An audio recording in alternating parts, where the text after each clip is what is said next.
This video covers disturbing themes, including abduction, psychological manipulation, torture, and death. Viewer discretion is advised. The Collector, 1965. The Collector 1965 was never loud. It whispered its horror, controlled, quiet, and deeply unsettling. Decades later, its silence carried into reality. This is the story of a film that blurred fiction and obsession, and the man who turned its narrative into method. Few expected a still movie to leave such a lasting echo. In 1965, William Wyler's The Collector quietly broke from standard horror conventions. In the early post-Hays Code era, psychological dread was rare, and even restrained terror was uncommon. Yet this film quietly unsettled audiences in a way few could forget. It tells the story of Freddy, a reserve entomologist who collects butterflies and then abducts Miranda, a young art student. He confines her in a soundproof cellar, controlling every aspect of her life. Her meals, the lighting she sees, her clothing, even her hope. There's no dramatic musical score, no daring rescue. Miranda weakens over time, falls ill, and eventually dies. Freddy buries her beneath an oak tree, and the film ends not with a shocking climatic moment, but with persistent dread, an ordinary man whose need crossed into possession. That restraint frightened viewers more than any monster or gore. The shift from visceral horror to quiet menace was unusual. Variety described the film as a solid suspenseful enactment of John Fowles' best-selling novel. Shot largely in a rural claustrophobic setting, the film depended on close framing and tight camera angles to heighten unease. Its understated psychological tension set it apart from the decade's more typical horrors.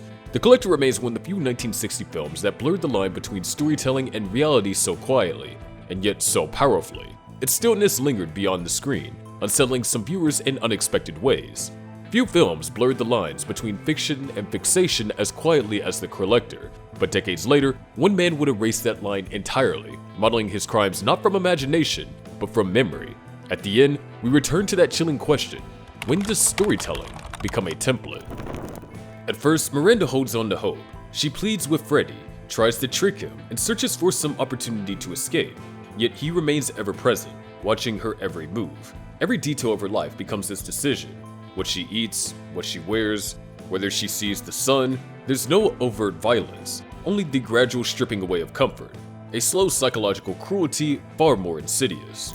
To resist, Miranda writes secret notes, feigns illness, even attempts a brief revolt. Freddy responds with an eerie calm. He gently insists he means no harm and believes that his actions are an expression of love. Weeks go by, Miranda's strengths fade, and when she grows ill and dies, Freddy shows no visible sorrow. He buries her beneath the oak and then turns his attention towards another victim. There's no dramatic turning point. Rather, there's a quiet, steady collapse of hope within those cold walls.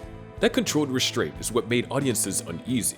Wiley's direction relied on tight framing, muted performances, and confining characters in a world without escape. It avoided spectacle and drew dread from silence, stillness, and psychological control. In a decade where horror usually meant monsters or gore, The Collector offered something different. Captivity without chaos, cruelty without noise. Few films of the mid-1960s captured emotional imprisonment so precisely, and even fewer have lingered in the memory with such chilling calm. If Miranda's story has stayed with you over the years, we invite you to subscribe. Here, we revisit the films that spoke softly but never let go. In Kansas City during the mid-1980s, Robert Berdella posed as a polite, unassuming oddities dealer. Neighbors described him as eccentric but harmless. Between 1984 and 1987, however, he abducted 6 young men, holding them captive in his home for days or weeks at a time.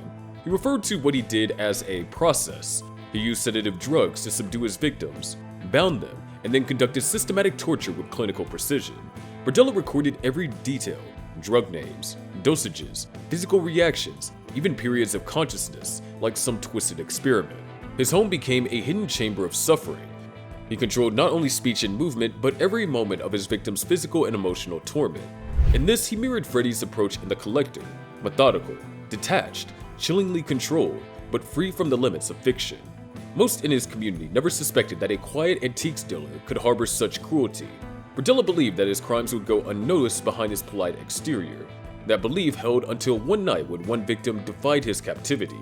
He managed to escape, shattering the silence that Berdella had so carefully maintained. That escape broke the stillness of an otherwise ordinary neighborhood and began the unraveling of a hidden, horrifying reality. For years, Berdella operated unnoticed, his routine intact, his secrets buried, but silence cannot last forever. Soon this video will follow the moment that shattered his control, when one victim escaped and the truth inside that quiet house was finally forced in the light. When Kansas City police entered Berdella's home in April of 1988, their first impression was of disorder, not horror. Yet in a quiet corner of the house, they found a spiral-bound notebook. At first glance, it looked like a technical workbook, but inside was something much more troubling. A meticulous record of suffering, clinical and devoid of remorse. In the notebook, Berdella chronicled every stage of his crimes. He listed drug names and dosages, times of administration, victims' physical reactions, and durations of unconsciousness, as if conducting medical research. He described his victims not as people, but as case studies. Each act was planned, noted, adjusted, and repeated. Scattered Polaroid photos showed bound victims and raw aftermaths. The images were so disturbing that some officers reportedly took breaks to compose themselves.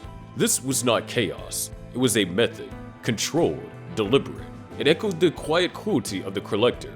Where Freddy preserved butterflies beneath glass, Berdella preserved suffering in ink and in film. His calm manner in his oddity shop masked a private chamber devoted to torment. Now with those pages and photographs before them, the illusion of normality collapsed. Police had not simply uncovered a crime, they had opened the archive of a man who treated pain like a vocation. In spring of 1988, Berdella's carefully constructed facade was undone, not by police action, but by a single victim's courage. Christopher Bryson had been sedated, bound, and subject to days of torment. In a moment of desperation, he broke free from his restraints, climbed out of a second-story window, and ran into the street, barefoot, dazed, wearing a dog collar. A neighbor, unsure whether they were witnessing something real, called the police. Within minutes, officers arrived at Berdella's door. Inside, they found a disturbing scene. Ropes, shackles, bloodstains, human remains in boxes, and crude torture tools. And foremost among the evidence, his now infamous notebook. His pages were not hastily scrawled or disorganized. Instead, every entry was careful, clinical, and structured by date, symptom, and observation. The consistency spoke not of panic, but of planning. When investigators asked why he kept such detailed notes, Berdella answered calmly. He had been influenced by a film. He identified closely with the character Freddy from The Collector. Over time, he said the methodical pattern of the film informed his own behavior. That admission reframed the entire case. What had begun as a disturbing fiction had echoed into reality. Berdella had emulated Freddy, studying him, replicating him, and for a time believed he would remain unseen. But Christopher Bryson's escape ensured that the silence would not hold. After his arrest, Berdella acknowledged that The Collector was more than a favorite film. It was a source of influence. He watched it repeatedly, drawn not to his cinematography or acting, but to Freddy's calm precision. He admired the absence of chaos, the sense of order. Over time, Berdella began modeling his own actions after the character. While he did not literally claim the name The Collector, the media often referred to him by that term, and he seemed to accept that identification. He came to view his victims as objects, entries, specimens. His meticulous notebook was not a confession or an act of remorse. It was a ledger of possession. There was no visible sorrow, only control. Ultimately, this brings us to a profound question. Can art inspire violence, or does it simply offer a path for impulses that already exist within someone? The Collector did not create Robert Berdella, but it provided a structure that he used to justify his cruelty. This tension is what makes The Collector so unsettling to revisit. It remains a powerful psychological work, but in this rare and tragic case, its influence extended into reality. Few films spark deeper reflection about influence, responsibility, and the deliberate boundary between fiction and obsession. Some people believe that art merely mirrors the darkness in the world. Others feel that it can awaken something within us. Can a film ever be partly responsible when fiction becomes a real-life guide? If The Collector was part of your cinema years, whether you saw it in 1965 or discovered it later, we'd welcome your perspective. How did it affect you then? How does it resonate now? If this story stayed with you, please like, share, and subscribe for more explorations of cinema's hidden corners. Your voice helps keep the conversation alive.